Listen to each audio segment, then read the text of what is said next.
మీ కాలు పట్టుకుంటా సార్. ఒక్క అవకాశం సార్, మీరు మాట్లాడుతున్నా వింటారు సార్. ప్లీజ్ సార్, ఒక్కసారి మాట్లాడండి. మరి ఇంత చేయలేదు మనం ఎప్పుడు కూడా. అటువైపు ఆడవాళ్ళకి చేయలేదు, ఇటువైపు మగవాళ్ళకి చేయలేదు. ఇంత భయంకరమైనటువంటి పరిస్థితిని మేము చూడలేదు. సార్ నేను చచ్చిపోవడం తప్ప ఇంకోటి లేదు. బ్లాక్మెయిల్ చేస్తున్నట్టుంది. ఉన్నదంతా పోయి నేను ఇంకా దానిపైన 10 లక్షలు అప్పైపోయాను సార్. ఒకసారి చేసిందని చెప్పాలా, 2 సార్లు చేసిందని చెప్పాలా, అప్పు తీరేంత వరకు చేసింది ఆ తర్వాత చేయలేదని చెప్పాలా? నేను ఎప్పుడు తాగలేదు కాబట్టి ఎలా ఉంటుందో ట్రై చేద్దామని తాగేశాను సార్. నేను నా హస్బెండ్ నేను ఇంత మోసం చేస్తాను అనుకోలేదు. వాళ్ళతో పాటు వెళ్తే డబ్బులు ఇస్తాను సార్. అంటే ఆ పనికా? అంటే 50 లక్షలు అప్పు ఉండుంటే కనుక 10 సార్లు వెళ్ళి ఉండేదాను కదమ్మా. తెలిసి చేసిన తప్పని చెప్పాలి, తనే చెప్తుంది. ఇక్కడ నువ్వు చేసినటువంటి దానికి శిక్ష ఏంటి మరి? లేకపోతే నేను ఉండలేను పవన్. నీతో ఉంటే నేను ఉండలేను. ఇప్పుడు ఒక లేడీ అనగానే అందరూ వచ్చేస్తారు. ఆ బాధ ఎవరు అర్థం చేసుకోరు మేడం. ఇలా జరిగింది, నాది తప్పు అని చెప్పేసి ఆ రోజే అనంటే నేను ఎవరి కాల్లో పట్టుకొని తీసుకొచ్చి అప్పు కట్టేసేవాడిని కదా సార్. శీలాన్ని తాకట్టు పెట్టి అప్పు తీర్చవలసిన అవసరం లేదు అని నువ్వు అనేటటువంటి మాటలకి నా నోరు దిప్పుడు. అంటే వద్దు, అసలు నీతో లైఫ్ అనేది నేను ఎక్స్పెక్ట్ చేయలేను, ముందుకు ఆలోచించలేకపోతున్నాను. నా మెంటల్ టెన్షన్ కి నేను ఎక్కడో ఒక దగ్గర పోతాను, అది నాకు తెలుసు.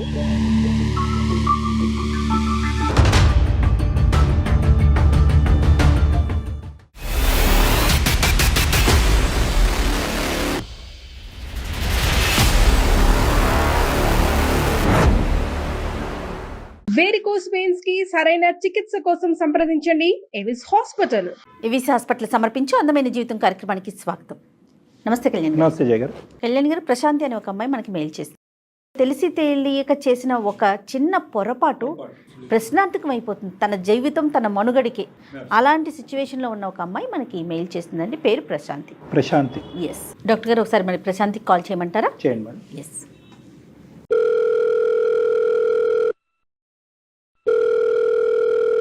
హలో. హలో, నమస్తే అండి, ప్రశాంతి గారండి. ఏంటండి? నేను జయానండి, సుమన్ టీవీ అందమైన జీవితం programme. Madam, thank you madam, నా మెయిల్ కి రిప్లై ఇచ్చినందుకు thank you so much madam. Right, నాతో పాటు డాక్టర్ గారు ఉన్నారు, ఒక్కసారి మాట్లాడండి. ఓకే మేడం, మాట్లాడండి. నమస్తే ప్రశాంతి. ఎవరిదమ్మా సమస్య? ఏం మాట్లాడాలో కూడా అర్థం కావట్లేదు సార్. పర్లేదు సార్, అంటే నేను చేసిన తప్పు అసలు బయటకు చెప్పుకోలేనిది సార్. ఏమైందమ్మా? అంటే నాకు 4 years బ్యాక్ పెళ్లి అయింది సార్. నా హస్బెండ్ చాలా అంటే చాలా మంచివాడు సార్. సో ఆయనకు అసలు నేను తగ్గదాని కాదు సార్. అసలు సార్ ఇంతకు ముందు మన కొండలో ఉండేవాళ్ళము. సో ఇప్పుడు ప్రెసెంట్ ఇక్కడ మన అమీర్పేట సైడ్ వచ్చేసాము సార్. నేను ల్యాబ్ టెక్నీషియన్ గా వర్క్ చేశాను సార్. నా హస్బెండ్ ఏం చేశారంటే, మా విలేజ్ లో ఉన్నావు కదా, నీకు ఆ ఫీలింగ్ ఉండకూడదు, నువ్వు ఇక్కడికి వచ్చినప్పుడు హైదరాబాద్ లో ఉన్నప్పుడు నువ్వు అంతే మంచిగా అందరితో కలివిడిగా ఉండాలి, సో నేను నీకు ఆ ఫ్రీడమ్ ఇస్తాను అని చెప్పి నాకు చాలా ఫ్రీడమ్ ఇచ్చారు సార్. బట్ నేను దాన్ని చాలా మిస్యూజ్ చేసేసుకున్నాను సార్. మీ హస్బెండ్ ఏం చేస్తారు? తను సాఫ్ట్వేర్ సార్. పిల్లలు ఉన్నారమ్మా? లేరు మేడం, లేరు. ఇంకా మేమే టైం తీసుకుందాం అనుకున్నాం సార్. మరి ఏమ్మా అంత సవ్యంగానే ఉంది కదా, ఏంటి స్వేచ్ఛని ఇవ్వటం, దాన్ని అడ్వాంటేజ్ తీసుకోవటం అంటే? సార్ అదే నేను ఎలా చెప్పాలో నాకు అర్థం కావట్లేదు. పర్లేదు చెప్పమ్మా, నీ వేదిక అన్ని సమస్యలకి సొల్యూషన్ చెప్తాది, ఒకసారి ధైర్యం చేసుకుని చెప్పండి అమ్మా. Okay sir. అయితే ఇక్కడ హైదరాబాద్ లో ఒక ఫ్లాట్ తీసుకున్నాం సార్ మేము. నాకు చుట్టుపక్కల వాళ్ళందరూ చాలా క్లాసీగా ఉండేవారు అందరూ. అంటే గేటెడ్ కమ్యూనిటీ లాగా అది? అవును సార్, అలానే తీసుకున్నాము. ఓకే. నేను వాళ్ళని చూసినప్పుడు వాళ్ళేమో అందరితో ఫ్రెండ్స్ తో చాలా కలివిడిగా ఉండేవారు. బట్ నేను చూస్తేనేమో ఎప్పుడు ఇంట్లోనే ఉంటున్నా, ఓన్లీ జాబ్ కి వెళ్ళి వస్తున్నాను అని నా మనసుకి నాకు అనిపించి నేను వాళ్ళతో కొంచెం మాట్లాడడం, అంటే వాళ్ళు నచ్చేసి నాకు ఎట్లా అంటే, నేను విలేజ్ లో ఉండొచ్చాను కదా సార్. సో వాళ్ళ డ్రెస్సింగ్ కానీ, వాళ్ళ వే ఆఫ్ టాకింగ్ కానీ, ఫ్రెండ్స్ అందరు కలివిడిగా ఉండడము, సో కిట్టి పార్టీ లాంటివి చేసుకునేవాళ్ళు సార్. సో నాకు కూడా అందులో జాయిన్ అవ్వాలి అనిపించింది. కొత్త ప్రపంచాన్ని చూసావు. రైట్. సో అయితే ఇంకా నా హస్బెండ్ కి చెప్పాను, నేను ఇట్లా కమ్యూనిటీలో వాళ్ళతోటి నేను ఇట్లా కిట్టి పార్టీకి వెళ్తానండి అన్నప్పుడు తను అన్నారు, సరే అమ్మా నీకు ఫ్రీ ఉన్నప్పుడు నువ్వు వెళ్ళు అని చెప్పేసి చెప్పారు సార్. ఓకే. ఇంకా ఆయన రెడ్ సిగ్నల్ ఇచ్చేసారు కదా అని చెప్పేసి నేనేం చేసేదానంటే జాబ్ కూడా వెళ్ళేదాన్ని కాదు. ఆయనకేమో వెళ్తున్నాను చెప్పేదాన్ని, బట్ నేనేం చేశానంటే ఇంక ఎవ్రీడే వాళ్ళతోనే ఉండేదాన్ని సార్. నేను ఎవరు ఈ వాళ్ళు? నా అపార్ట్మెంట్ ఫ్రెండ్స్ సార్. అందరూ పెళ్ళైనటువంటి ఆడవాళ్ళేనా? అందరూ పెళ్ళే, నాకంటే పెద్దవాళ్ళే సార్. ప్రతిరోజు ఉంటాయమ్మా కిట్టి పార్టీలు? మేడం ఒక్కొక్కరు ఇంట్లో ఒక్కొక్క రోజు ఒక్కొక్క విధంగా కిట్టి పార్టీ అని చెప్పేసి ఇంకా డాన్స్లు వేసుకోవడం ఇట్లా చాలా ఉన్నాయి మేడం అందులో. కిట్టి పార్టీస్ వరకు ఓకేనమ్మా, కానీ మరీ ఉద్యోగాలు మానేసి ఎక్కడికి వెళ్లకుండా అంత ఆ స్థాయి కిట్టి పార్టీలు చేసుకుంటారా మీ కమ్యూనిటీలో? అదే సార్, నాకు ముందు తెలియలేదు సార్. ఇదే హ్యాపీనెస్ ఇదే అనుకున్నాను నేను. ఇక్కడ ఏంటంటే కిట్టి పార్టీలో గేమ్స్ ఆడతాం మేడం. సో అట్లా వాళ్ళు ఏం చేశారంటే ఫస్ట్ ఎవరి దగ్గర తెలుసుకున్నారంటే నాకు కూడా తెలీదు, పేకాట.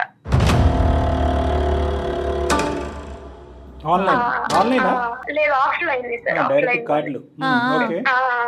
అట్లా ఆడదాము, దీని వల్ల మనం డబ్బులు పెట్టుకుని ఆడొచ్చు అని చెప్పారు. అయితే ఒక రోజు నాకు శాలరీ వచ్చినప్పుడు ఒక 50,000 పెట్టి నేను కూడా ఆడాను. సో ఊర్లో ఉన్నా కాబట్టి నాకు కొంచెం అంత కొంత నాలెడ్జ్ ఉంది. 50,000 ల్యాబ్ టెక్నీషియన్ శాలరీ ఎక్కడ ఉంటదిరా? సేవింగ్స్ సార్, అంటే శాలరీస్ వచ్చి నేను అవి సేవింగ్ చేసుకున్నదే నా మొత్తం తీసుకెళ్లి అందులో పెట్టేశాను సార్. ఒక్కసారి పెట్టేశాను. ఉష్కాక లేదు సార్, ఫస్ట్ టైం నాకు 50,000 ఇంకా నాకే అదనంగా వచ్చాయి. తను పెట్టిన దానికి తనకు వచ్చింది మళ్ళీ రిటర్న్. అప్పుడు ఇంకా నాకు కూడా ఏమనిపించింది అంటే ఏ జాబ్ కి వెళ్ళడం ఎందుకు, ఇక్కడ ఏదన్నా ఎంటర్టైన్మెంట్ అవుతున్నాను, నాకు ఇంకా డబ్బులు కూడా వస్తున్నాయి అని నేను కూడా ఏం చేశానంటే ఎవ్రీ 2 weeks కి వెళ్ళడము, అట్లా నేను ఇందులోనే దగ్గర ఒక 4 lakhs సంపాదించేసాను సార్. మరి వాళ్ళెవరో తలబాదుకుంటారు, నీకు ప్రాబ్లం ఏంటి? నాకు ఆశ కాస్త కొంచెం ఎక్కువైపోయి నేను ఆ 4 lakhs కి 2 lakhs పెట్టడం, 3 lakhs పెట్టేసరికి ఉన్నదంతా పోయి నేను ఇంకా దానిపైన 10 లక్షలు అప్పైపోయాను సార్. నీదే పెట్టావా, మీ ఆయన కూడా పెట్టావా? నా హస్బెండ్ గోల్డ్ కూడా కొంచెం ఉంటే అది కూడా పెట్టాను, కొన్ని మా ఎంగేజ్మెంట్ రింగ్ ఉంటే అది కూడా పెట్టాను. కానీ ఇంకా నాకు సరిపోలేదు సార్, అంటే నేను అది తీర్చలేకపోయాను. ఆ తర్వాత స్టార్ట్ అయింది సార్. అంటే ఏంటంటే నా ఫ్రెండ్స్ వాళ్ళ హస్బెండ్స్ వాళ్ళకి తెలిసిన ఫ్రెండ్స్ కూడా వచ్చేవారు సార్ అప్పుడప్పుడు. ఎలా చెప్పాలి సార్ ఇది? అయ్యో ఏంటమ్మా ఏం మాట్లాడుతున్నావు? అసలు నా హస్బెండ్ నేను ఇంత మోసం చేస్తాను అనుకోలేదు సార్. 10 లక్షలు అప్పులు పాలయ్యావు, ఓకే. కాదు సార్, 10 లక్షలు అబ్బాయి దాన్ని ఎలా తీసుకోవాలో తెలియక అందులో ఉన్న ఒక అక్క నాతో చెప్పారు. సో మనం ఇలా ఒక దగ్గరికి వెళ్దాము, వాళ్ళు నాకు తెలిసిన వాళ్ళే నీకు హెల్ప్ చేస్తారు అని చెప్పినప్పుడు అక్కతో పాటు నేను బయటికి వెళ్ళాను సార్. Oh my God. ఇప్పుడు అక్క ఉండి ఒక 4 ఐదుని కల్పించారు, వాళ్ళు నాతో మాట్లాడారు, మంచిగానే మాట్లాడారు. కానీ సో వాళ్ళు తాగుతున్నప్పుడు వాళ్ళు ఏమన్నారంటే తాగు బాగుంటది అని చెప్పేసి నాకు కూడా డ్రింక్ ఇచ్చారు. నేను ఎప్పుడు తాగలేదు కాబట్టి ఎలా ఉంటుందో ట్రై చేద్దామని తాగేసాను సార్ నేను కూడా. సో అలా తాగేసిన తర్వాత నాకు తెలిసే చేశాను సార్. వాళ్ళతో పాటు వెళ్తే డబ్బులు ఇస్తున్నారు సార్. అంటే ఆ పనికా హోమ్ డే చేసావు? ఏం తాగిన మత్తులో అయితే ఏం చేయలేదు నువ్వు? సో తాగకుండా ఉన్నప్పుడు వాళ్ళు ఈ ఆఫర్ ఇచ్చి ఉంటే కనుక నువ్వు ఇలా రా మాతో పాటు అంటే కూడా వెళ్ళుండేదానివి. అవును సార్, వాళ్ళతో పాటు 1-2 సార్లు వెళ్ళాను సార్ నేను. వెళ్ళిన తర్వాత నా అప్పు అంతా అయిపోయింది, అంతా క్లియర్ అయిపోయింది సార్. ఇంకా తర్వాత ఇంకా నేను కిట్టి పార్టీస్ కూడా వెళ్ళడం మానేశాను. అంటే 50 లక్షలు అప్పు ఉండుంటే కనుక 10 సార్లు వెళ్ళుండేదాను కదమ్మా. వెళ్ళుండేదాన్నేమో సార్. అయినా కానీ ఒకసారి వెళ్తేనేంటి 100 సార్లు వెళ్తేనేంటి, తప్పే. అట్లీస్ట్ నువ్వు నిజాయితీగా ఒప్పుకున్నావు, తాగిన మత్తులో కాదు సార్ స్పృహ ఉండే చేశానని చెప్పి ఒప్పుకున్నావు. ఎనీవే ఇప్పుడైతే సార్ ఒక 6 months బ్యాక్ ఇది జరిగింది సార్. ఇంకా వాళ్ళతో కూడా నేను ఏం కాంటాక్ట్ లో లేను. నీ భర్త బంగారం కాదమ్మా దేవుడు. అంటే ఏ స్థాయి స్వేచ్ఛని ఇచ్చాడు. ఏ స్థాయి లిబర్టీ ఇచ్చాడు అసలు? అంత స్వేచ్ఛ ఇచ్చేటటువంటి భర్తలు ఉంటే మీరు ఎక్కడికి ఎదిగిపోవచ్చమ్మా? అసలు నువ్వు ఎదగలేదు, దిగజారిపోయావు కదా భయంకరంగా. అవును సార్. సో అప్పు తీరిపోయిన తర్వాత నీకు కనువిప్పు వచ్చిందమ్మా? జరిగి 6 months అవుతుంది సార్. ఒక 5 days నేను ఒక స్టేటస్ పెట్టాను సార్. అంటే నేను నా హస్బెండ్ బయటకు వెళ్ళి వచ్చినప్పుడు నేను ఒక స్టేటస్ పెట్టాను. సో ఆ స్టేటస్ అతను చూసి ఆయన నా ఫొటోస్ అవన్నీ నాకు పంపించి నువ్వు మళ్ళీ ఒకసారి నా దగ్గరికి రా అని పెట్టాడు సార్. ఎవరు ఆ పాతోడే? అవును సార్. ఈ మధ్యన? అవును సార్. ఒక 10 days బ్యాక్ పెట్టినప్పుడు ఆ రోజు నా హస్బెండ్ ఇంకా వెళ్ళలేదు ఆఫీస్ కి. సో నేను స్నానంకి వెళ్ళినప్పుడు తను నా ఫోన్ చూసాను. అయ్యో అయిపోయి. సార్ యాక్చువల్ గా నేనేం చేశానంటే బ్లాక్ చేయాల్సింది నంబర్స్, బట్ నేను అలానే వదిలేసేసరికి తన పిక్స్ చూసి మరి ఏమనుకున్నాడో తెలీదు. నువ్వు నాకు కావాలి మళ్ళీ ఒకసారి రా నాకు అనేసి ఫొటోస్ అన్ని పెట్టి నన్ను బ్లాక్ మెయిల్ చేయడం స్టార్ట్ చేశాడు సార్.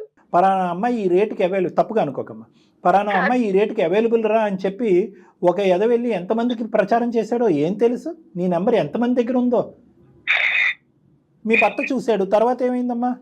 ఆయన చూసి చాలా నన్ను ఏమనలేదు సార్. నాకు అదే చాలా పెయిన్ఫుల్ గా ఉంది సార్. కనీసం నాతో ఒక మాట కూడా మాట్లాడలేదు.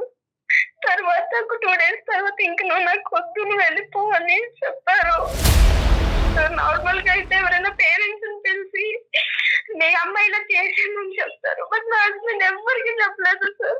నువ్వు వెళ్ళిపో అమ్మా, నాకు వద్దు నువ్వు అని చెప్పేసి తను అంటున్నప్పుడు నేను తీసుకోలేకపోతున్నాను సార్. నా వల్ల ఇదంతా అయింది, బట్ నా హస్బెండ్ నాకు కావాలి సార్.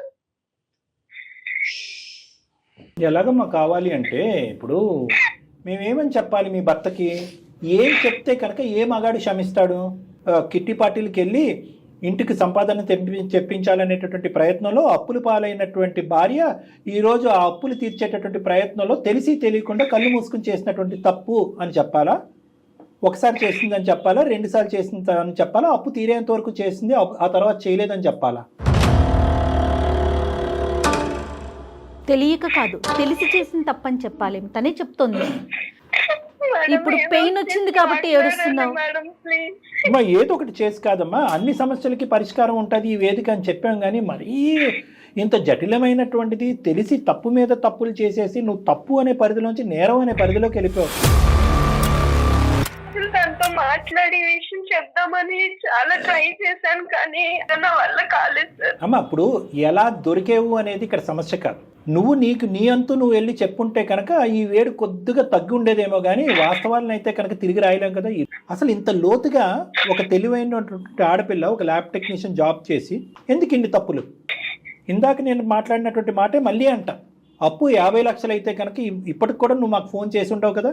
ఎక్కడో మొదట్లోనే ఆదిలోనే నువ్వు ఆగిపోయి ఎవరిని తెలుసో తెలియక ఇందులో దిగే నీ ఊబులో 1-2 లక్షలు అప్పు అయ్యింది, మీరు పెద్ద మనసు చేసుకుని తీర్చండి, బుద్ధి గడ్డి తిని ఈ తప్పు ఎప్పటికీ చేయను అనేటటువంటి మాట అంటే కనుక అంత దేవుడి లాంటి భర్త నిన్ను క్షమించడా?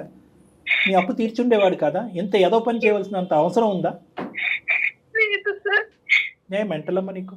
తిడితే తిట్టేవాడు, పోనీ ఎందుకు తప్పు చేసావని తిడితే తిట్టేవాడు. కానీ ఇలాగా మరి ఇలానా? ఏమో నుంచి బంగారం అంటున్నావు, దేవుడు అంటున్నావు, ఇటువంటి మగాడు ఎక్కడ దొరకడు అంటున్నావు. ఇప్పుడు ఆ బంగారం లాంటి మగాడికి ఇప్పుడు ఫోన్ చేయవలసినటువంటి వ్యక్తి ఎవరు? నువ్వు కాదు, అతను ఫోన్ చేసి ఒక బాధితుడిగా మా ఫోన్ చేసి ఇంత నమ్మినటువంటి నా భార్య ఇలా చేసింది సార్ నేను ఏం చేయను అని అతను ఫోన్ చేయాలి. నువ్వు ఫోన్ చేయడం అతను జీర్ణించుకోవడానికి ఎన్ని సంవత్సరాలు పడుతుందో? అదే ప్రేమ నువ్వు పొందగలవా? అదే స్వేచ్ఛను నువ్వు పొందగలవా? లేదు సార్, ప్లీజ్ సార్. నేను మిమ్మల్ని చూసి మీరు కలుపుతారని ఒక నమ్మకంతో కాల్ చేస్తాను సార్. ప్లీజ్ హెల్ప్ చేయండి. లేకపోతే నేను చచ్చిపోతాను సార్.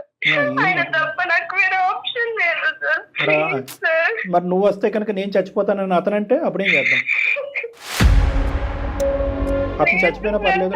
చాలా మనసులో ఒక్కసారి మాట్లాడాను సార్.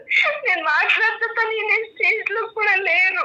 చేతులు కాలే కాకులు పట్టుకోవడం అసలు పూర్తిగా కదా. ఇప్పుడు చేయాల్సిన తప్పులు ఒకటి కాదు. ఆప్షన్ లేదు సార్. నేను చచ్చిపోవడం తప్ప ఇంకోటి నువ్వు అమ్మ ఇప్పుడు మమ్మల్ని సహాయం అడుగని ఇప్పుడు నువ్వు చెప్పి ఆడే మాటలు ఎలా ఉన్నాయంటే బ్లాక్మెయిల్ చేస్తున్నట్టుంది. ఇక్కడ నువ్వు చేసినటువంటి దానికి శిక్ష ఏంటి మరి? నేను కూడా పుట్టి మాట్లాడాలి కదమ్మా. క్షమించండి అనేది ఒక్క పదమేనమ్మా. ఆయన తప్ప సార్, ఆయన నాతో ఉంటే సార్ నేను ఏ శిక్షణ అనుభవిస్తాను సార్. అమ్మ ఒకటి, అతను నీతో ఉంటే కనుక ఏ శిక్షణ అనిపిస్తావు. మరి అతను పడినటువంటి బాధ ఇప్పుడు వరకు ఎంతో సిన్సియరు, నా భార్య ఎంత గొప్పదో ఎంత దేవతో అని చెప్పి ఎంతమందికి చెప్పుకున్నాడు పిచ్చోడు. ఈరోజు తల తీసేసినట్టు అయిపోయింది కదా అతను ఇప్పుడు జీవితం. ఇప్పుడు పక్కన నువ్వు నిలబడినా, అటువైపు నిలబడినా, ఏ ఫోన్లో ఏ మెసేజ్ వస్తుందో, ఏదో మెసేజ్ పెడతాడో అనేటటువంటి భయంతో ఉండాలి. ఎక్కడ రోడ్డు మీద పోతే కనుక పాత పరిచయంలో ఎవడు పలకరిస్తాడు అనేటటువంటి భయంతో ఉండాలి. అన్ని ఏరియాలో జీరో చేసేసావు కదా. సిన్సియారిటీ అనే ఏరియాలో జీరో చేసేసావు, నమ్మకం అనే ఏరియాలో జీరో చేసేసావు, ఫైనాన్షియల్ స్టెబిలిటీ అనే ఏరియాలో జీరో చేసేసావు. అన్నీ జీరోలే. అందు గురించి కొంతమంది మగాళ్ళకి పొరపాటును మేము చెప్తే తప్పు అనుకుంటారు, కానీ కొంతమంది మగాళ్ళకి చెప్పాలేమో, అరే మరి అంత స్వేచ్ఛను ఇవ్వకంటారా, ఇలాంటి భార్యలు ఉంటారు, జాగ్రత్తగా ఉండంటారా అని చెప్పాలేమో. సార్ మీ కాలు సార్, ఒక్క అవకాశం సార్, మీరు మాట్లాడుతున్నా వింటారు సార్, ప్లీజ్ సార్, ఒక్కసారి మాట్లాడండి. నేను చేసిన తప్పే సార్, కాదనట్లేదు, నేను ఒప్పుకుంటున్నా సార్. సరే ఒక్క నిమిషం అమ్మ, ప్రశాంతి, ఒక్క నిమిషం తల్లి. నువ్వు కాలు మొక్కుతానంటున్నావు, చేయకపోతే చచ్చిపోతానంటున్నావు, అన్నీ నీ పాయింట్ ఆఫ్ వ్యూవే మాట్లాడుతున్నావు, కానీ అవతల మనిషి ఏం పడుతున్నాడు, ఎంత బాధపడుతున్నాడు. ఒకటమ్మా, ఒక సింపుల్ పాయింట్ నేను చెప్తాను. ఇటువంటి అంశాలు వినగానే చంప చెల్లు అనిపిస్తారు చాలామంది మగవాళ్ళు. అంటే ఇలాంటిది కాదు, ఇంతకంటే 10 రెట్లు తక్కువదైనా కూడా అలా చేస్తారు. అంటే కొట్టడం అనేది తప్పే, దానికి సమర్థిస్తున్నాను నేను అనట్లేదు. కానీ ఆ మనిషి నిన్ను ఒక ప్రశ్న అడగకుండా, అతను చూసినటువంటి అంశాన్ని అడగకుండా 10 రోజుల పాటు కడుపులో దాచిపెట్టుకున్నాడంటే ఇంకోడైతే గుండె అయి చచ్చిపోతాడమ్మా. అలాంటి వ్యక్తికి ఈరోజు సింపుల్గా నీ పాయింట్ ఆఫ్ వ్యూ మాట్లాడుతున్నాడు. క్షమించేయమనండి సార్, అతను లేకపోతే నేను చచ్చిపోతాను. మేము ఇద్దరు కలిసి ఉన్న తర్వాత అతను ఎలాగున్నా పర్వాలేదు, అతను ఏ శిక్ష చేసినా పర్వాలేదు. అది కాదు. At the end of the day అసలు అతను పడేటటువంటి బాధ ఏంటి అనేది ఒకసారి మనం మాట్లాడదాం. అసలు ఫస్ట్ మాట్లాడాలా లేదా అనేది ఒకసారి ఏం చేయగలరు. ఇప్పుడు మరీ ఇంత చేయలేదు మనం ఎప్పుడు కూడా. అటువైపు ఆడవాళ్ళకి చేయలేదు, ఇటువైపు మగవాళ్ళకి చేయలేదు. చాలా మంది ఆడవాళ్ళు అనొచ్చేమో, ఏమంటే మగవాళ్ళు తప్పులు చేసి ముందుకు వస్తే కనుక ఆడవాళ్ళగా మేము క్షమించేసి స్వీకరించాలి. అటు చేయలేదు, ఇటు చేయలేదు. ఇప్పుడు మనం ఆడ మగ అనేటటువంటి మనం భార్య భర్త అనేటువంటి అది తీసుకోవట్లేదు మనము. కేసు దాని పూర్వపరాలను బట్టే ముందుకెళ్తున్నాం. కళ్యాణ్ గారు, ఇక్కడ నాకు ఒక అభిప్రాయం అనిపించింది. ఆ పిల్ల తను అంత ఏడుస్తున్నా కూడా సహజంగా ఇక్కడ కూర్చున్నందుకు ఒక అమ్మాయిని అయ్యుండి నాకు అయ్యో పాపం ఒక అమ్మాయి ఏడుస్తుంది అన్న ఫీల్ రావట్లేదు. ఎందుకంటే అతనికి ఒక వ్యక్తికి ఇంకొక వ్యక్తి మీద కోపం రావటం వేరు, అసహ్యం రావటం వేరు. ఉండరా బాబు, కాదమ్మా. ఇప్పుడు అమ్మ చూడమ్మా, మేము 2 దిక్కులో ఆలోచించాలి కదా. కేవలం నువ్వు ఏడుస్తున్నావు, బాధపడుతున్నావు అని చెప్పు కాదుగా. నువ్వు భర్త 10 రోజుల పాటు వెళ్ళిపోతే నువ్వు ఇంత బాధపడుతున్నావు. నువ్వు ఎన్ని వారాలు ఎన్ని నెలలు ఆ కార్యక్రమంలో ఉన్నావు చెప్పు, తప్పు కదా. ఇది 2 వైపుల సానుండేటటువంటి కత్తి లాంటిది. ఇద్దరికి సరిసమానంగా మంచి జరిగేటటువంటి పని మేమైతే చేయలేదు. నీ పక్కన నిలబడినంతసేపు అరే ఆ విధంగా నా భర్త ఉంటే బాగుందని చెప్పి మళ్ళీ నువ్వు మాకు ఈమెయిల్ పంపించకూడదు. ఆ విధంగా భర్త ఎప్పటికవుతాడో అనేది మాకు తెలియదు. చాలా మంది క్లయింట్స్ని చూస్తూ ఉంటారు కదా ఆయన, కాబట్టి ఆయనకి మాట్లాడదాము, ఒక్కసారి ట్రై చేద్దాము. ఒక ఆడపిల్ల అనే ఒక చిన్న కార్నర్ ఆయనలో ఉంది. కానీ నేనేమంటున్నానంటే మాట్లాడతాను, కానీ అతన్ని మేము బలవంతంగా ఒప్పించలేము. అవుట్కమ్ అనేది మేము డిసైడ్. ఓకే సరే, ఒకసారి కనెక్ట్ చేస్తావా? నువ్వు ఇప్పుడు ఎక్కడున్నావు, తను ఎక్కడున్నారు? ఆఫీస్ లో ఉంటారు మేడం, నేను ఇంట్లోనే ఉన్నాను. ఓకే. సో మీరిద్దరు విడిపోలేదమ్మా? సారీ, లేదు కలిసే ఉన్నారు.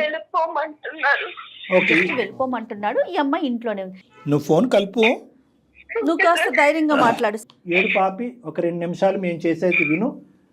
పరిణామం గురించి ఆశపడద్దు. పరిణామం ఎలా ఉండొచ్చు అలా ఉండొచ్చు, దేనికన్నా ప్రిపేర్ అవ్వు.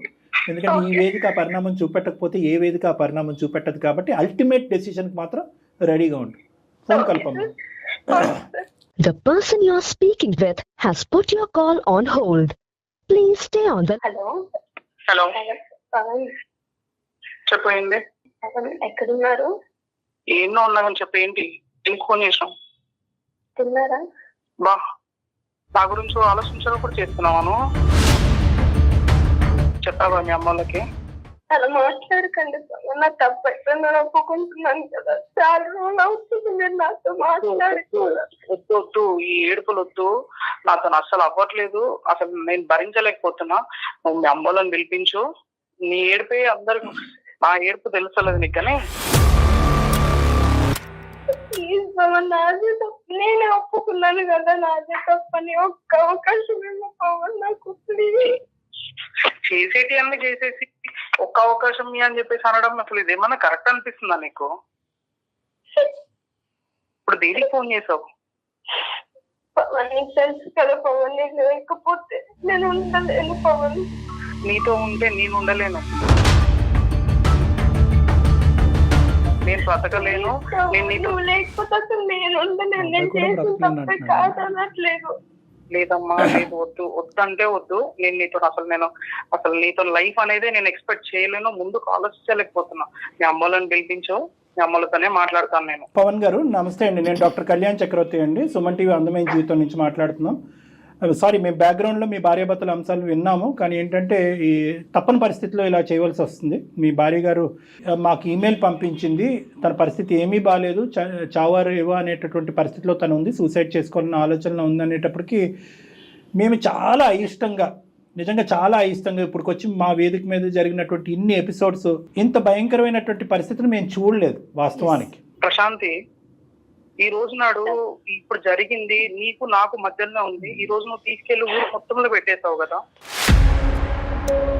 ఇదంతా కాదు సార్. కావాలి నువ్వు వద్దంటున్నావు అని నేను సార్ వాళ్ళతో మాట్లాడాను. అసలు నీకు బయట పెట్టాలన్న ఇంటెన్షన్ తో కాదు పవన్, ప్రేమతో. పవన్ గారు నమస్తే అండి, నేను జయానండి, సుమన్ టీవీ నుండి. ఇది మాది అందమైన జీవితం అనే వేదిక నుంచి మాట్లాడుతా ఉన్నాము. అయితే మిమ్మల్ని ఏదో బయట పెట్టాలను, అల్లరి చేయాలని లేదు మేడం. ఏంటంటే ఇప్పుడు ఒక లేడీ అనగానే అందరూ వచ్చేస్తారు మేడం. లేదు నా బాధ ఎవరు అర్థం చేసుకోరు మేడం. పూర్తిగా అర్థం చేసుకున్నామండి. తను ఎన్ని తప్పులు చేసిందో తెలుసా సార్ మీకు? మీకు ఏం చెప్పిందో? ఆ అమ్మాయి మీ ఎదుర్కొంటే ఏం ఒప్పుకుంది అనేది మీ మాటలో మీరు చెప్పండి. తను ఎప్పుడో ఆఫీస్ మానేసిందంట. ఆఫీస్ మానేసి ఏదో రమ్మీ గేమ్స్ ఆడేసి ఇంత లాస్ అయ్యాను, లాస్ అయిన తర్వాత నాకు డబ్బులు ఎక్కడి నుంచి తీసుకురావాలో తెలియక, నేను నిన్ను అడగలేక, సో అక్క వాళ్ళు వేరే ఒక అబ్బాయిని పరిచయం చేస్తే వాళ్ళతో వెళ్ళి డబ్బులు తీసుకొని అప్పులన్నీ కట్టేసాం, ఇవన్నీ చెప్పింది సార్. అమ్మాయి చెప్పింది ఇదంతా ఒక ఆల్మోస్ట్ ఒక 5-6 months బ్యాక్ జరిగిందంట సార్.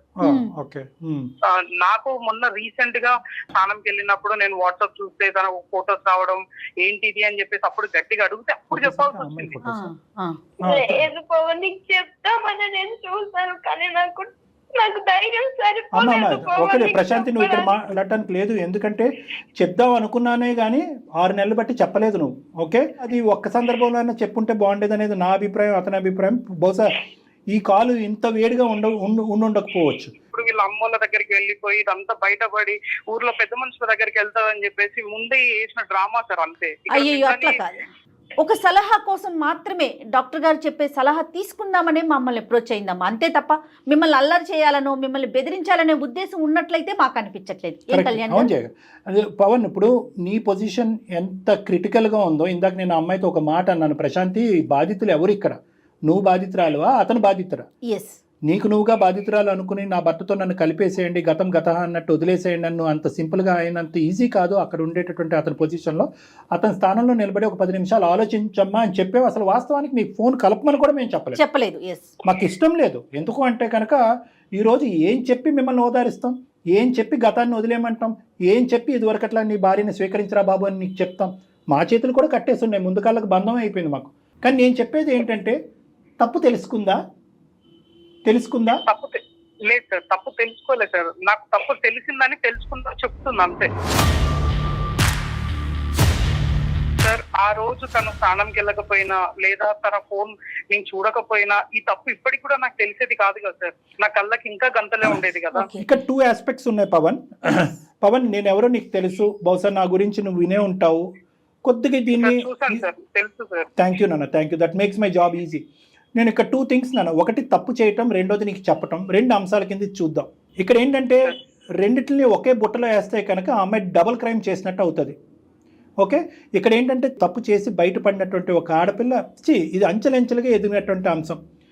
ఒకటి, ఈ ఆంటీలో అక్కలో ఎవరైతే ఉన్నారో వాళ్ళతో వెళ్ళటం, వెళ్ళిన తర్వాత పేకాట వరకు వెళ్ళటం, పేకాట ఆడి డబ్బులు వస్తున్నాయి అనేటటువంటి అంశాన్ని చూసుకుని ఉన్నది కాస్త ఆరబెట్టుకోవటం, ఎక్కువ డబ్బులు పోయినాయి. అక్కడి నుంచి ఈ అమ్మాయి పిచ్చితనం అనేది మొదలుపెట్టింది. పేకాట ఆడటమే వాళ్ళతో పాటు కూర్చుని ఆ పిచ్చి పనులు చేయటం అనేది తప్పు. ఉద్యోగం మానేసి పేకాట ఆడటం ఇంకా తప్పు.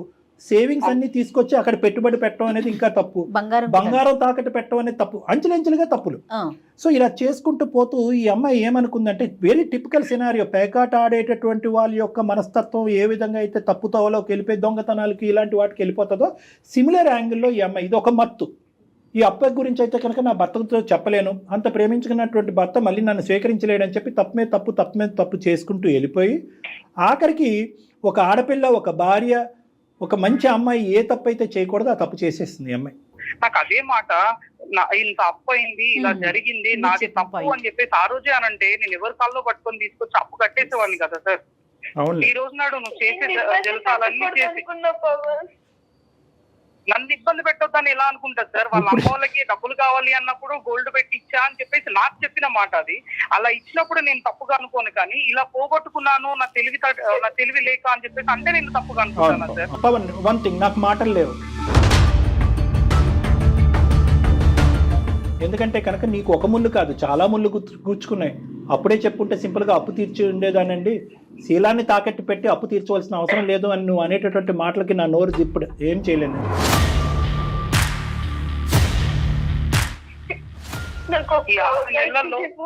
ఈ 6 నెలల్లో తనకి ఎంత హెల్త్ బాగాలేకపోతే, తనకి ఎన్ని సేవలు చేసుకున్నాను, తనని ఎలా చూసుకున్నాను, వాళ్ళ అమ్మ నాన్న ఎన్నిసార్లు ఇంటికి వస్తే వాళ్ళని ఎలా చూసుకున్నాను ఒకసారి అడగండి సార్.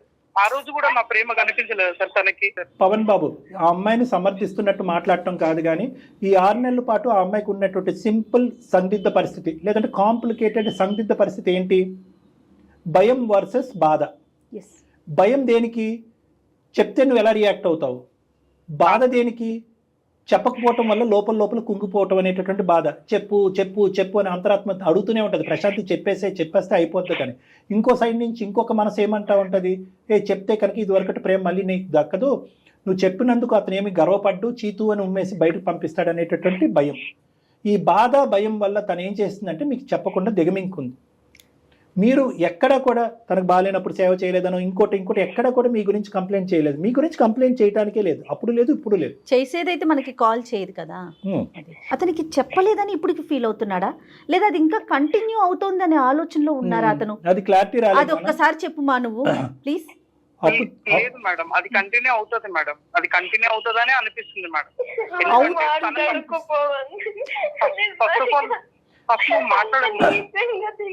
అంతే అర్థమైందా నీకు? ఆ ప్రశాంతి గురించి నువ్వు ప్రేమించిన 3 సంవత్సరాల పాటు 4 సంవత్సరాల పాటు కాపురం చేసినటువంటి అమ్మాయి గురించి నీకు అంతే అర్థమైందా నాన్న?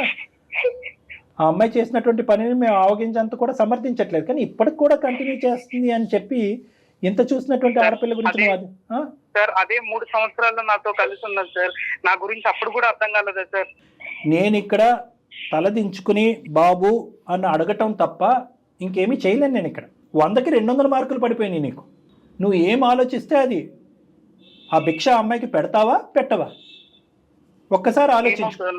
నాకు ఫ్యూచర్ లో కూడా ఇదే కంటిన్యూ అవుతుందేమో అని భయం అవుతుంది. ఈ రోజు నాడు పిల్లలు లేరు కాబట్టి సరిపోయింది సార్. రేపు పొద్దున పిల్లలు బాధ్యత అన్ని ఉంటాయి కదా సార్. ఒక్క అవకాశం ఇవ్వు పవన్ ప్లీజ్. కావాలంటే నా ఫోన్ తీసేసుకో, నేను ఎక్కడికి వెళ్ళను. నన్ను ఇంట్లోనే పెట్టి తాళం వేసి నువ్వు పనికి వెళ్ళిపో, నేను ఎక్కడికి వెళ్ళా, ఇంట్లోనే ఉంటాను. నాకు నువ్వు కావాలి పవన్ ప్లీజ్.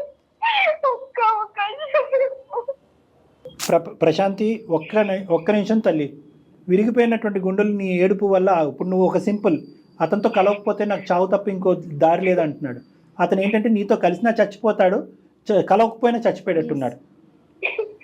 కలపకపోతే ఎందుకు చచ్చిపోతాడు అంటే కనుక ఎందుకంటే తన ప్రేమ ఇలాగా ఇదయింది కాబట్టి ఆ ఆలోచనతో అతను బ్రతకలేనటువంటి పరిస్థితి. కలిపిన ఎందుకు చనిపోతాడు అనేటటువంటి ఆలోచన ఇదేంటి? నేను ఇంతగా ప్రేమించినటువంటి ఈ అమ్మాయితోనే నేను కాపురం చేసి జీవితాన్ని ముందుకే తీసుకెళ్లేదని. అది ఆ క్షమాగుణం అనేది అతనికి మనసులో వచ్చి రావాలి అంతే తప్ప ఇప్పుడు పూర్తి మార్పు, కంప్లీట్ మార్పు అనేది రావాలి. డాక్టర్ గారు నేను లేకపోతే నువ్వు బలవంతం చేస్తే రాదమ్మా ఇది. పవన్ మీరేమంటారు? ఎస్ పవన్. లేదు మేడం, నాకు ఇప్పుడైతే నాకు తనతో లైఫ్ లీడ్ చేయాలని నాకు లేదు మేడం. లేదు నేనైతే లీడ్ చేయలేను మేడం. పవన్ ప్లీజ్ పవన్, నాకు చాలా ఇష్టం, లేకపోతే నేను చచ్చిపోతా పవన్ ప్లీజ్. ఒక్క అవకాశం అదే ప్రశాంతి, నేనేమంటున్నాను జస్ట్ నేను అంటే నీకు ఇష్టమే, కానీ నువ్వు అంటే నాకు పిచ్చి ప్రేమ. అది నీకు అర్థం కాలేదు. నువ్వు ప్లీజ్ నువ్వు మాట్లాడేసి మీ అమ్మోళ్ళ ఇంటికి వెళ్ళు. ఇంకా నేను ఉంటానా, ఈ మెంటల్ టెన్షన్ కే నేను ఎక్కడో ఒక దగ్గర పోతాను, అది నాకు తెలుసు. నీ అంతలో నువ్వు లైఫ్ హ్యాపీగా లీడ్ చేయి, నీకు నచ్చినట్టు లీడ్ చేయి. ఇంకా నాది నేను చూసుకుంటా, నీది నువ్వు చూసుకో. ఏ పవన్ ఏం మాట్లాడుతున్నావమ్మా? పవన్ అలా కాదు నాన్న. ఇదా నాన్న, సమస్యకి పరిష్కారం? ప్రతి దానికి పరిష్కారం ఉంటుంది. ఎందుకు తెలుసా? మీలాంటి అంశానికి కూడా పరిష్కారం ఉంటుందని చెప్తున్నాను. ఈ మధ్యలో ఈ తప్పులు చేయటాలు, తప్పుల మీద తప్పులు చేయటాలు ఇవన్నీ తాత్కాలికం, ఇవేం దీర్ఘకాలికం కాదు. నువ్వు ఇందాక అనుకున్నట్టు నాకు నమ్మకం లేదు అంటే కనుక ఆ మాటతో మాత్రం ఏకీభవించున్నాను. ఎందుకంటే నాకు ఉండేటటువంటి అనుభవంలో అటువైపు మాట్లాడేటటువంటి ఆడపిల్ల కానీ అబ్బాయి కానీ వాడు పడేటటువంటి వేదన బట్టి తప్పు అక్కడితో ఆపేరా కంటిన్యూ చేస్తున్నారా అనేది ఆ మాత్రం నేను జడ్జ్ చేయగలను. ఇక్కడ ఓన్లీ ఏంటంటే పాస్ట్ మీద జరిగినటువంటి ఆ మచ్చ, ఆ అమ్మాయి క్యారెక్టర్ మీద పడినటువంటి మచ్చ వల్ల ఈరోజు నువ్వు ఆ అమ్మాయితో కంటిన్యూ అవ్వా అని చెప్పే ఆప్షన్ నీకు ఇస్తున్నాం. కానీ ఆ అమ్మాయి ఇదే యథాయేచ్ఛగా కంటిన్యూ చేసుకుంటూ ఒక బిజినెస్ పరమైనటువంటి అంశాలను ముందుకు వెళ్ళిపోద్ది అనేటటువంటి నీ మాటను మాత్రం నేను ఖండిస్తున్నాను. ఎలా చెప్పగలరు సార్ డాక్టర్ గారు అంటే కనుక అది నా మనస్సాక్షి, నా అనుభవం, నా విశ్లేషణ. దయచేసి ఇరువైపులా నేను చచ్చిపోతాను ఈ చావు అనేటటువంటి పదాలు తీసి పక్కన పెట్టండి. ఎందుకు చచ్చిపోవాలి? ఏమైందని చచ్చిపోవాలి? ఏం జరిగిందని చచ్చిపోవాలి? మీ ఇద్దరి మధ్యన ఈ రోజుకైనా రేపటికైనా ఎప్పటికైనా కాపాడేటటువంటి ఒక బలం, ఒక శక్తి ఉందంటే కనుక అది మీ ప్రేమ. ఇప్పటికీ కూడా ఇద్దరు ఒకే మాట అన్నారు. నాకు ఆ అమ్మాయి తప్పు చేసినా నాకు ఆ అమ్మాయి అంటే పిచ్చి ప్రేమ అని నువ్వు అన్నావు. ఇంత పిచ్చిగా ప్రేమించినటువంటి నా భర్తను నేను ఎలా వదులుకుంటానని ప్రశాంతి అన్నది. సో ఈ పిచ్చి ప్రేమ ఏదైతే ఉందో ఆ పిచ్చి ప్రేమ ఎప్పటికైనా మిమ్మల్ని, ఇప్పుడు కాకపోయినా ఎప్పటికైనా మిమ్మల్ని కలుపుతుందనే నమ్మకం నాకు. నేను ప్రశాంతికి ఒక్కటే చెప్తున్నానమ్మా, నువ్వు ఆలకిస్తాను, మనసు నిబ్బరం చేసుకుంటాను, చచ్చిపోతాను అనే పదం వాడను, ఇలా చిటికేస్తే మంత్రంలాగా పవన్ నా ఎదురుగుంటే ప్రత్యక్షం అవ్వాలి అనే ఆలోచన నువ్వు విరమించుకుంటే నేను నీకు చెప్తా. సో ఎప్పుడైతే కనుక ఈ న్యూస్ బయటకు వచ్చిందో, ఫోన్లో వచ్చినటువంటి న్యూస్ బయటకు వచ్చిందో ప్రశాంతి, నీ ప్రాబ్లం ఆగిపోయింది, అట్లీస్ట్ ఈ గుట్టు బయటకు వచ్చిందని నువ్వు అనుకున్నావు, ఆ అబ్బాయి ప్రాబ్లం స్టార్ట్ అయింది. సో ఆటోమేటిక్గా నువ్వు ఏమనుకుంటున్నావు అంటే అది అయిపోయింది కాబట్టి నెక్స్ట్ అతని వరకు వచ్చేసింది కాబట్టి 10 రోజుల్లో అతను మర్చిపోయి 11వ రోజు నా పక్కకు రావాలంటే రాలేడు. He also needs time. నువ్వు 6 నెలల టైం ఎందుకు తీసుకున్నావు చెప్పు ఈ విషయం చెప్పడానికి నీ భర్తకి? 6 గంటలు, 6 వారాలు, 6 నెలలు కూడా ఇవ్వా మీ ఆయనకి జీర్ణించుకోవటానికి?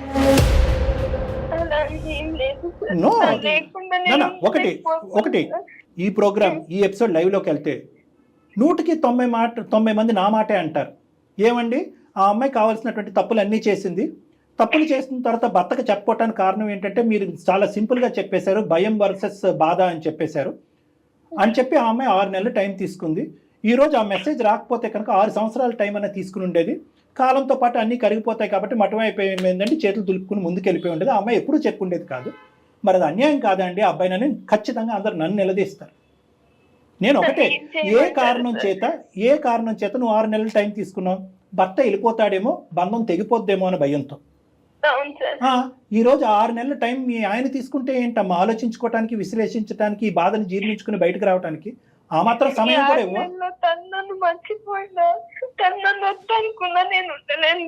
అమ్మా అతను నిన్ను వద్దనుకోవట్లేదు, ఎప్పటికీ అతని మనసులో నువ్వు ఎప్పటికీ ఉన్నావు. కానీ ఈ బంధం మీద ఒక మార్కు పడి, ఒక మచ్చ పడేటప్పటికి నీతో పాటు ప్రస్తుతానికి కలిసి ప్రయాణం చేయలేదా అంటున్నాడు.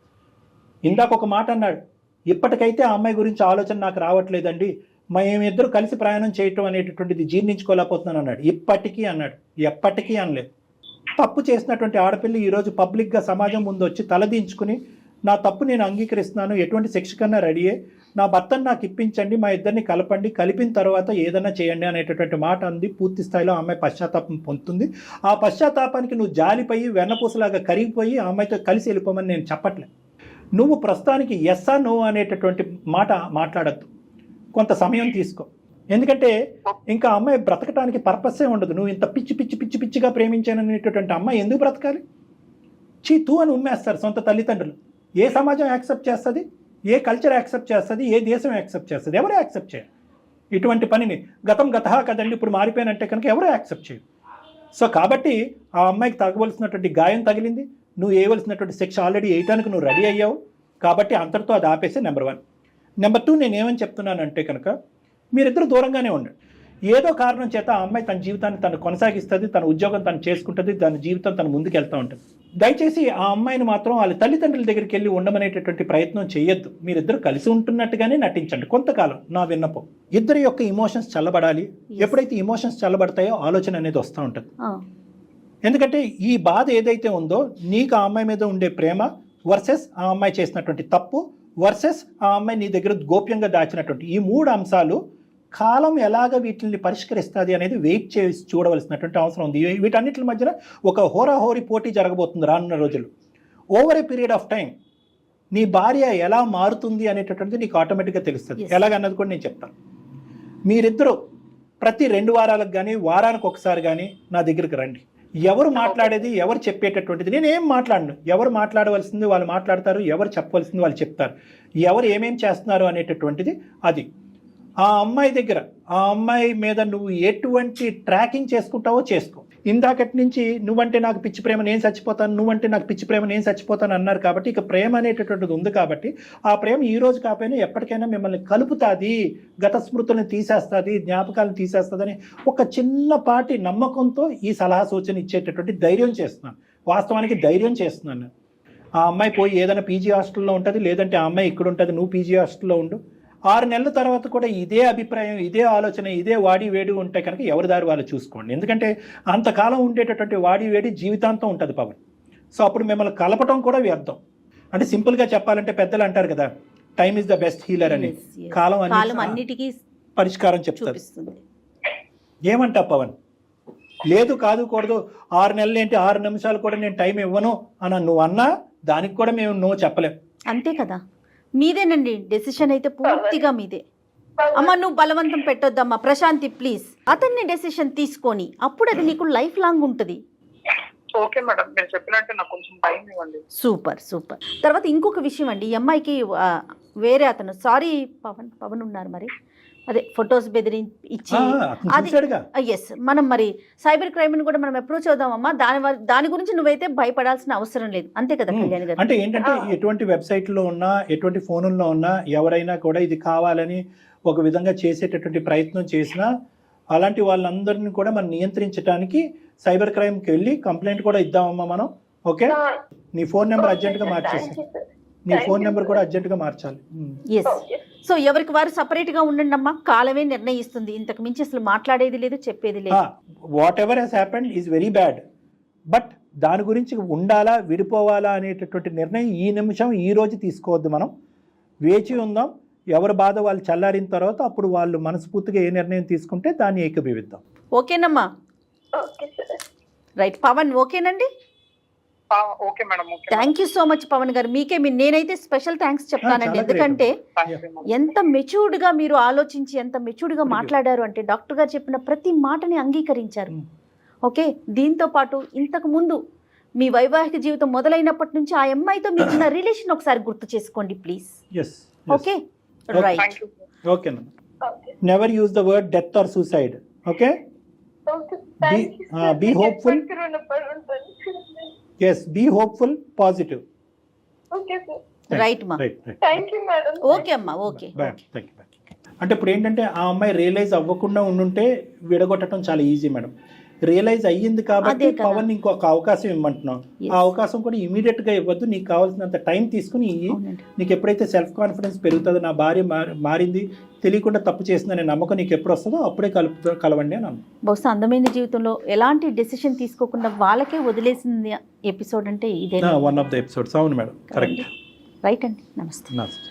వేరికోస్ వెయిన్స్ కి సరైన చికిత్స కోసం సంప్రదించండి ఎవిస్ హాస్పిటల్.